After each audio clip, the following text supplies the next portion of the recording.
Seguimos então com os destaques aqui no Jornal da Manhã desta quarta-feira, até às 10 horas da manhã, com muita notícia e te contando o que é destaque hoje. A OAB de São Paulo defendeu a competência trabalhista para julgar ações da chamada pejotização. A reportagem é de Janaína Camelo. A OAB de São Paulo defendeu nesta terça-feira a competência da Justiça do Trabalho para julgar casos em que houver a suspeita de fraudes em contratos da chamada pejotização.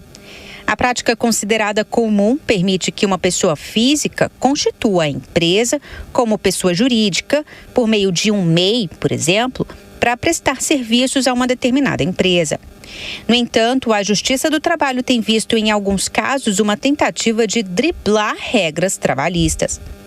Na última segunda-feira, o ministro Gilmar Mendes suspendeu todos os processos na Justiça que contestam esse tipo de contrato, até que o STF tome uma decisão, que deverá ser seguida por todas as instâncias da Justiça.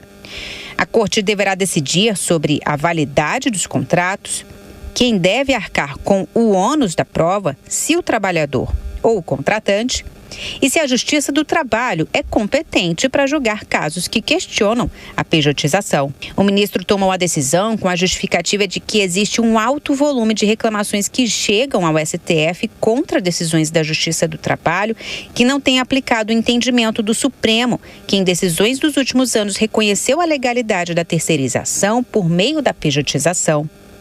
Em nota, a OAB de São Paulo afirma que contesta a decisão do ministro Gilmar Mendes e que a medida preocupa a advocacia trabalhista por paralisar ações, segundo a nota, relevantes para a garantia de direitos fundamentais.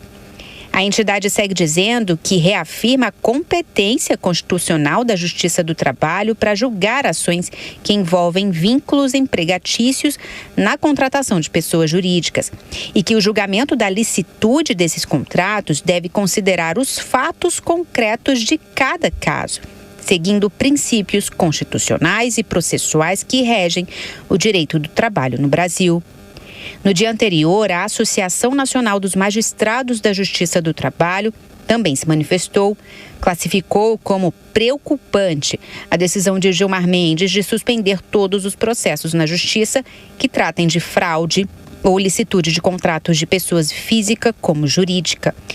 Segundo a associação, as ações constituem uma infinidade de processos na Justiça do Trabalho e que a suspensão poderá até inviabilizar o funcionamento desse segmento especializado de justiça. Sobre as reclamações que chegam ao Supremo, a associação afirmou que é importante reiterar que o STF tem adotado em decisões interpretação expansiva do critério da aderência estrita. O julgamento no STF pode acontecer, em tese, no segundo semestre deste ano, mas não há uma expectativa. Ou seja, aqueles que foram impactados com a suspensão das ações não devem ter uma resposta da Justiça tão cedo. Ao decidir sobre a pejotização, os ministros do STF deverão ainda definir se haverá modulação dos efeitos da decisão. Ou seja, se o que for decidido valerá apenas para os contratos novos ou se poderá retroagir.